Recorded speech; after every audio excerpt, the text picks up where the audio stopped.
ನಮ್ಮ ಕರಾವಳಿಯಲ್ಲಿ ಬೇರೆಲ್ಲೂ ಕಾಣಸಿಗದ ವಿಭಿನ್ನ ಸಂಸ್ಕೃತಿ, ಆಚಾರ, ವಿಚಾರಗಳಿವೆ. ಅಂತಹುಗಳಲ್ಲೇ ಒಂದು ಮಕ್ಕಳಿಗೆ ಸೊಪ್ಪು ಹಾಕುವ ಪದ್ಧತಿ. ಹಾಗಾದ್ರೆ ಏನಿದು ಪದ್ಧತಿ ಎನ್ನುವುದನ್ನ ನಾವಿಂದು ತಿಳಿಸ್ತೇವೆ ನೋಡಿ.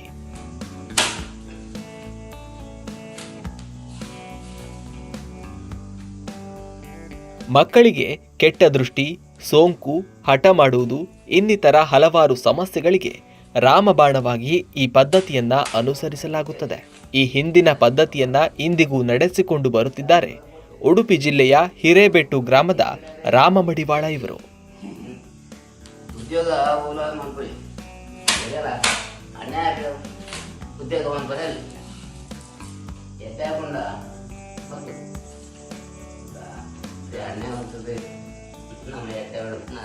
ನೆಕ್ಕಿ, ಕಾವೇರ್, ಮಾಣಿ, ಉಜೇರ್, ಕೇಪುಳ ಸೊಪ್ಪು ಹೀಗೆ 5 ಬಗೆಯ ಸೊಪ್ಪುಗಳನ್ನು ಕಾಡಿನಿಂದ ಹುಡುಕಿ ತರುವ ಇವರು ಮಕ್ಕಳು ಹಾಗೂ ಅದೆಷ್ಟೋ ಕಂಬಳ ಕೋಣಕ್ಕೂ ಸೊಪ್ಪು ಹಾಕುತ್ತಾರಂತೆ.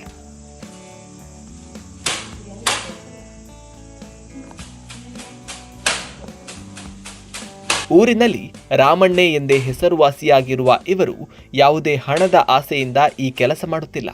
ಬದಲಾಗಿ ಜನರು ಕೊಟ್ಟಷ್ಟು ಹಣವನ್ನ ತೆಗೆದುಕೊಳ್ಳುವ ಮೂಲಕ ಸಂತೋಷ ಪಡುತ್ತಾರೆ.